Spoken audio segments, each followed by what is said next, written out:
дар иттифоқи нависандагони тоҷикистон муаррифии китобҳои тозанашри пажӯҳишгар Муҳаммади Иқболи Садриддин баргузор гардид. китобҳои ин олими ҷавон дар 4 ҷилд бо унвонҳои суханварони Балх, суханварони Ҳирот ва суханварони Ғазнин ва паёми Иқбол ки таълифи онҳо муддати 4 сол тӯл кашид нашр шудааст. китобҳои мазкур доир ба ҳаёту фаъолияти шоирон ва нависандагони тоҷику форс дар ҳавзаи адабии шаҳрҳои Ҳироту Балх ва Ғазнин маълумот медиҳад.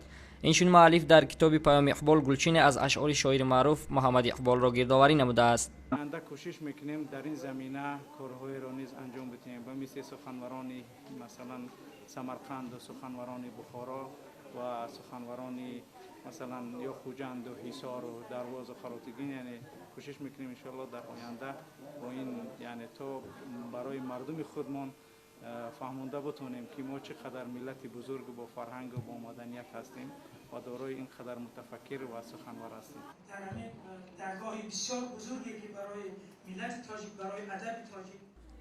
дар муаррифии китобҳои тозанаш адибон, олимон ва намояндагони сафоратҳои ҷумҳурии исломии Афғонистон ва ҷумҳурии исломии Покистон дар Тоҷикистон иштирок ва маъруза намуданд. бояд гуфт ки китобҳои мазкур аз ҷониби бунёди ҷамъиятии Васатият дар ҳаҷми 500 нусха нашр шудааст. Матробов Баҳри